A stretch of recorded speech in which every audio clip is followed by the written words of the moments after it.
Welcome back. Thank you for staying with us. In commemoration of Good Deeds Day 2022, the Donation Foundation, in collaboration with the Alexander Family Foundation and Events, held an initiative in Soufrière. The day began with a church service and ended with the groups engaging children in the community.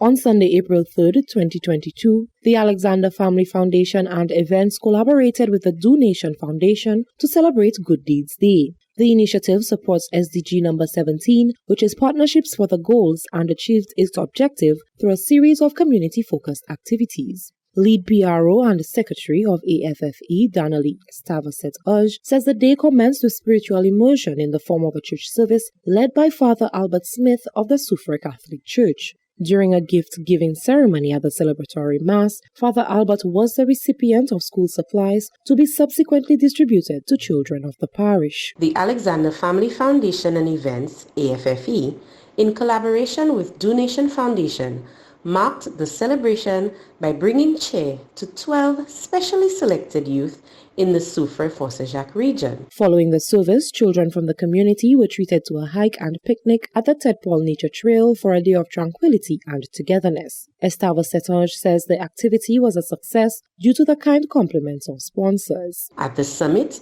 the children enjoyed jubilant Easter egg hunts, complete with all the merriments of face painting. AFFE is pleased with the outcome of the event and plans to pin it to its calendar of activities for many years to come.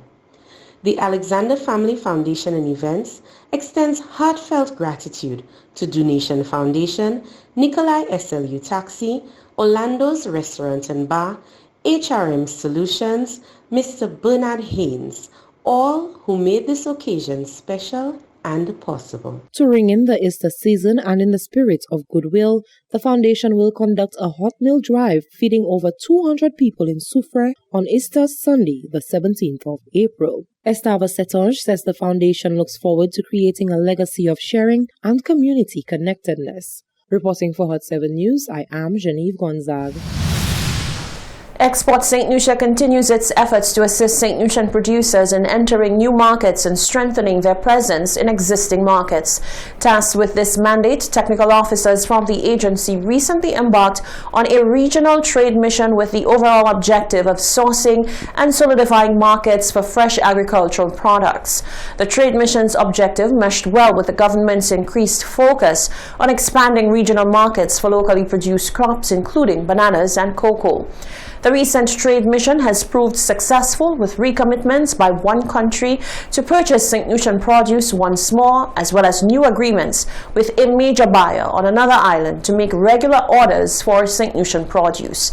Export St. Lucia has already facilitated one shipment to that buyer and is working on similar arrangements with other buyers. Export St. Lucia's Chief Executive Officer, Sunita Daniel, shares the view that the Caribbean region remains an extremely attractive market for St. Lucian exports. Several St. Lucian products are already on the shelves across the region, and Export St. Lucia is pleased that agri-products from St. Lucia are being enjoyed in even more parts of the region.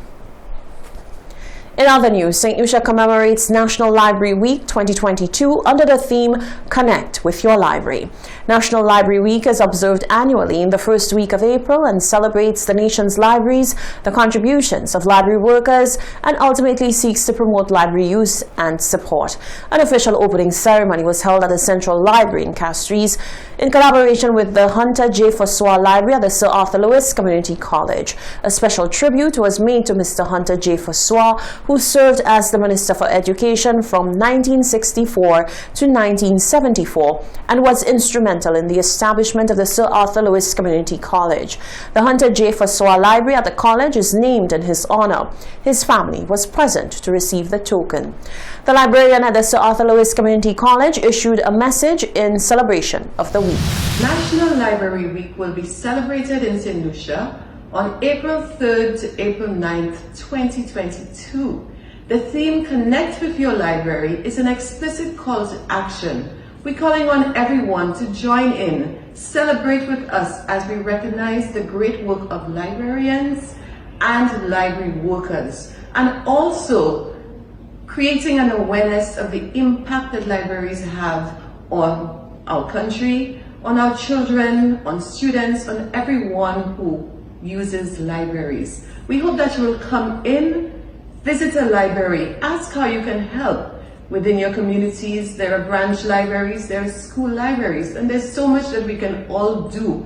Let us play our part this year and in the days coming to really advance the development of our libraries and recognize the great work of all library workers.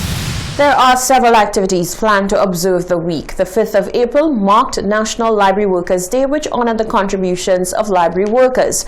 An outreach event was held on the 6th of April, which included a registration drive and an interactive reading session. On the 7th of April, a report will be compiled that will provide an update on the status of libraries in St. Lucia, and an authors exhibition will be held on the 8th of April. The public is encouraged to visit their respective community libraries and make use of the resources available. Burkina Faso's former president was sentenced in absentia to life imprisonment for complicity in the 1987 murder of his predecessor, Thomas Sankara, in a coup a military tribunal has ruled. Burkina Faso's ex-president Blaise Compaoré was sentenced in absentia to life imprisonment on Wednesday for his role in the 1987 murder of his predecessor, Thomas Sankara, in a coup.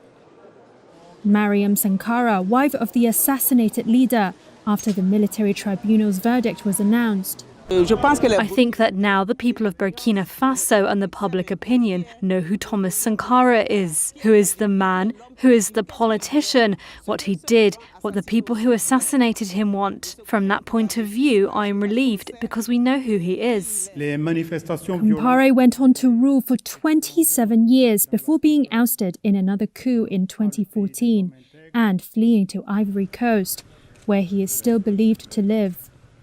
He was found guilty on an attack on state security, complicity in murder, and concealment of a corpse.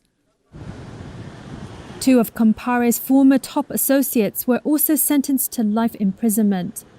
All three have previously denied involvement in Sankara's death, along with 11 other defendants accused of plotting the assassination. 3 of the 11 were declared innocent, and the rest received between 3 and 20 years. The charismatic Marxist revolutionary Sankara, who gained a reputation as Africa's Che Guevara, was gunned down in the capital Ouagadougou at the age of 37, 4 years after he took power in a previous coup. He won public support in the impoverished nation by selling a government fleet of Mercedes, lowering the pay of well-off public servants, and forbidding first-class state travel. He cut down his salary, refused to work with air conditioning, and jogged through Ouagadougou unaccompanied. Critics say his reforms curtailed freedoms and did little to enrich ordinary people. But admiration remains, and justice has long been awaited by Sankara's family and supporters. Up next, the weather update.